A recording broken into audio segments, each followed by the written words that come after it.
more links to Rodrygo. Daniel Levy sits down with Gary Neville to provide an interview, and more on the James Maddison injury. Here are your daily Tottenham news headlines.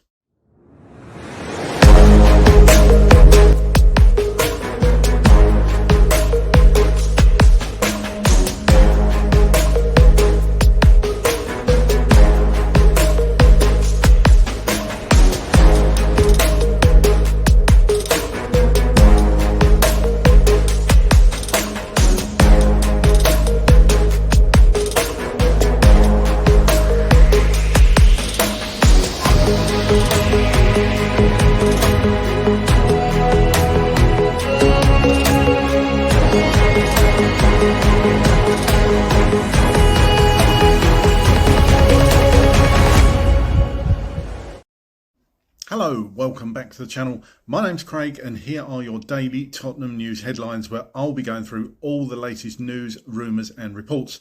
If you're watching on YouTube and are not already subscribed to the channel as yet, please consider doing so. Like, share and comment below.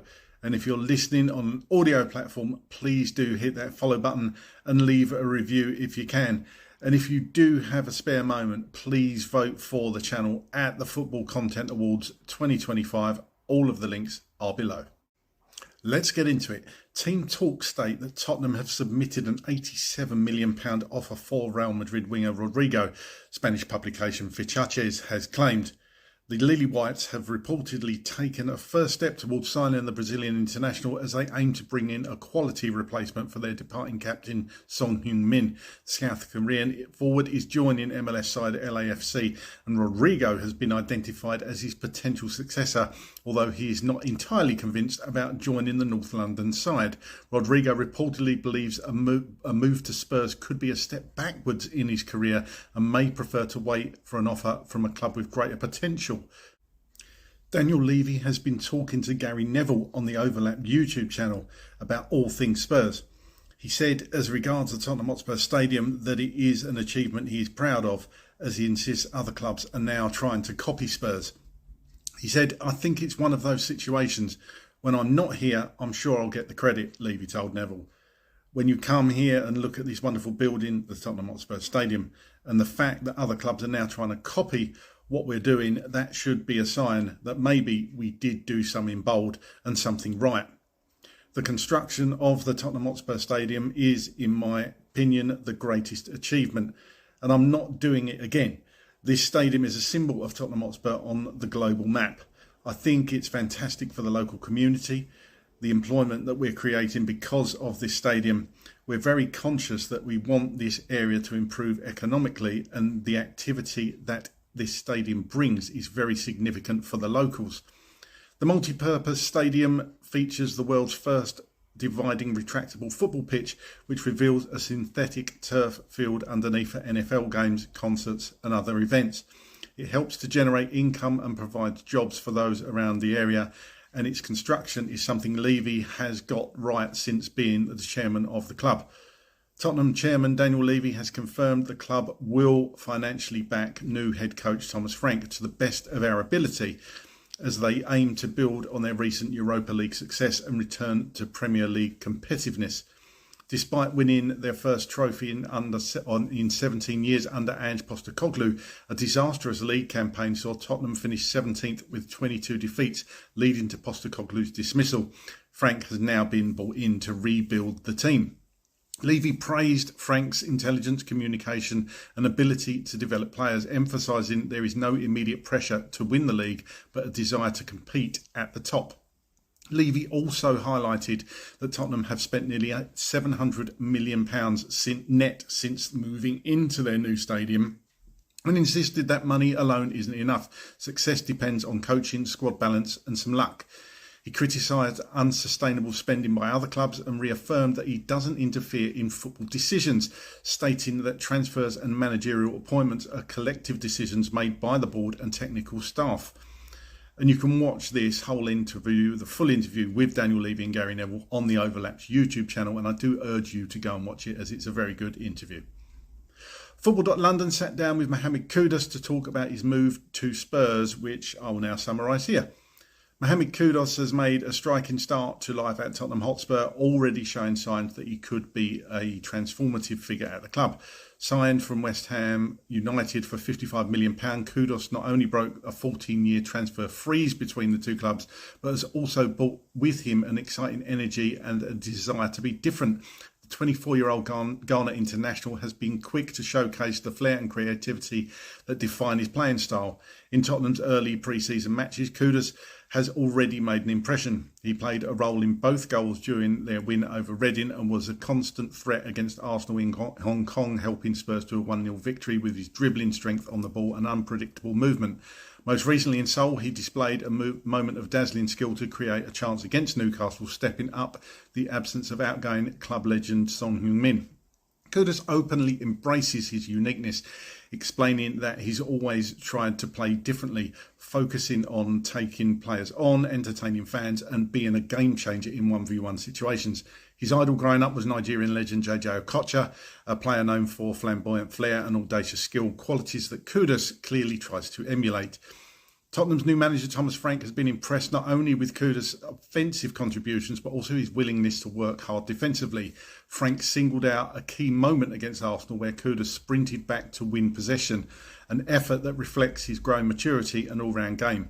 Kudus himself acknowledges this part of his development, stating that he wants to be someone his teammates can rely on in all phases of play and not just going forward. Kudus is settling into life at Spurs well, helped by a welcoming squad and particularly by fellow Ghanaian Kevin Danso, who speaks the same local dialect, Twi. Their bond has helped Kudus adjust to his new surroundings both on and off the pitch. He also expressed deep admiration for Son Heung-min, who recently left Tottenham after a decade of service to join LAFC in Major League Soccer. Kudus reflected on Son's legacy at the club, praising his professionalism and attitude and saying it was an honour to briefly share the pitch with him. Looking ahead, Kudus is relishing the chance to play in the UEFA Champions League again. He previously impressed in the competition with Ajax in the 2022-23 season, scoring 4 goals and providing 2 assists in just 6 games. Now back on Europe's biggest stage with Spurs, he's eager to rise to the challenge and help Tottenham make a strong impact. With his electric playing style, strong mentality and desire to entertain, Kudus is already emerging as a fan favourite and a potential star of the new era at Tottenham. His early displays suggest he's not just different, he could be exactly what Spurs have been missing. As regards James Maddison's injury, TalkSport report new boss Thomas Frank has since confirmed that Maddison has suffered the same knee injury as last season. In total, the England international missed 11 Tottenham games across the 2024-25 campaign. He was sidelined at the start of 2025 with a calf strain and then missed a huge chunk of games at the end of the season. That was due to a knee problem that forced him to sit out for 52 days, missing the Europa League final against Manchester United. He picked up the knee issue in May against Bodo Glimt and then went on to miss 6 games during that period of recovery.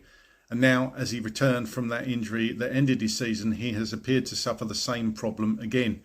Sometimes in life and football, things can be both beautiful and brutal, said Frank.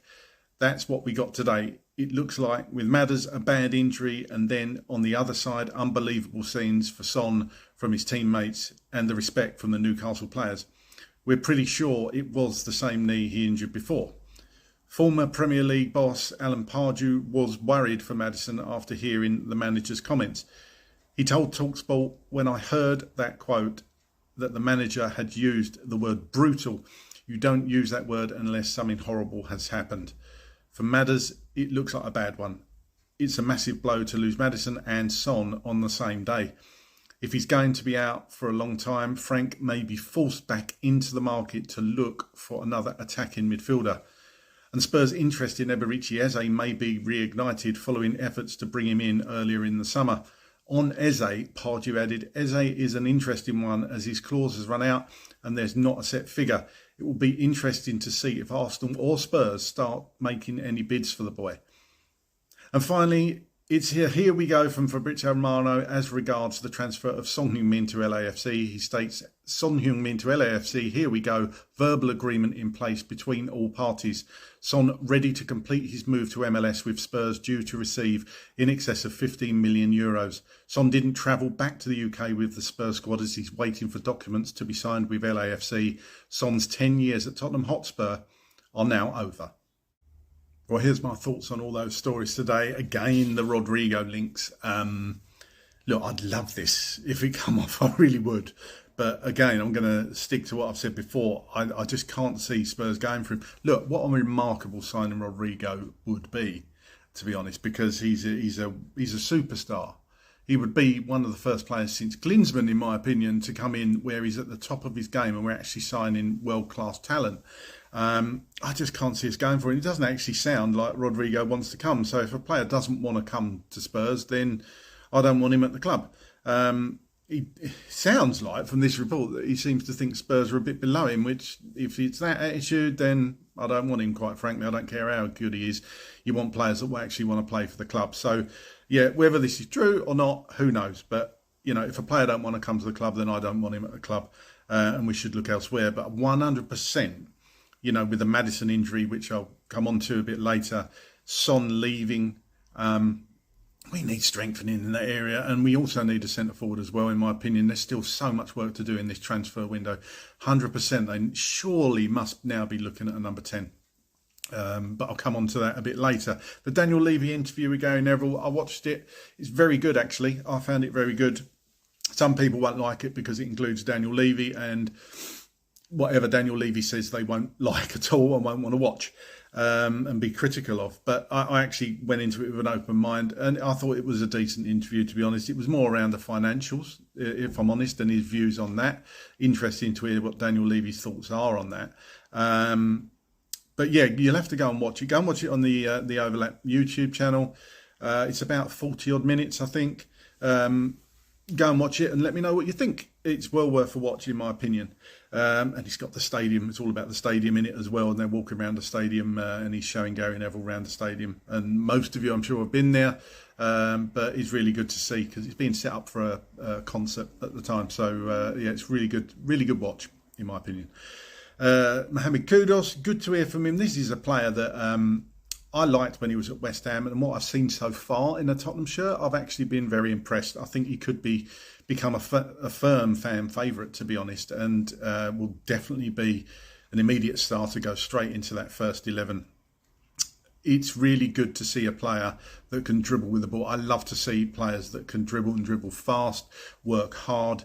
I think he's going to be a really good addition to this Tottenham Hotspur squad. But as I say, he can't be the only one. We need to get more players over the line in this transfer window, because coming on to the next story, the James Maddison story, this is bad. I mean, it's bad for Maddison, don't get me wrong, but you know, we need another number 10 with Decky out as well. Where is the creativity going to come from? It looks like Maddison's going to be out for months.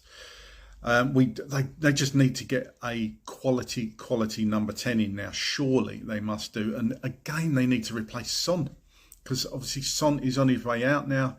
We all know that. They need 2 or 3 players up in the front positions. Surely they must go for them. Surely, and we need quality. We just don't need make weights. You know. Look, I hope this injury to Maddison isn't an ACL or a serious injury. What worries me, having done it, ACLs can be done, and it just looks. I mean, you saw with Dragusin just stepped off the pitch, and it's just that awkward movement of the knee. It looks totally innocuous, but then you snap your ACL. I've done it, as I say, and I know what it's like. I didn't see any movements in that. It's difficult to tell from the camera angles, but I can't say for certain, in my opinion, if it's an ACL or not. Who knows? But when a manager comes out and says that, like Alan Pardew said, what Frank said, it is brutal. Doesn't sound good, does it? If it's an ACL, that's 9 months at least. It could be his season over before it starts. And with the World Cup coming up next season, that could be a right kick in the teeth for James Maddison personally. Let's hope it's something a bit less than that. If it's just cartilage, it's going to be 6 to 8 weeks. If it's his medial, That's usually injured with an impact injury, but again can be tweaked, so that could be months. He's looking a long time, let's face it, for Maddison, which is a real shame. But let's wait and see what that happens and keep our fingers crossed. And Son leaving, I spoke about this the other day. Very sad to see Sonny go, but the right decision in my mind. I'm sure Son will absolutely smash it in the USA and absolutely love life with his old captain Hugo Lloris at LAFC. Really emotional send-off for Son on Sunday, and I do wish him all the best. And if anyone deserves a trophy, not a trophy, he's got a trophy, but a statue at the stadium, it would be Son Heung-min. But get down in the comments, let me know what your thoughts are on all these stories today. And let me know what players we need to bring in and what positions. Again, I always like to read your comments about your thoughts on that. Come on, you Spurs.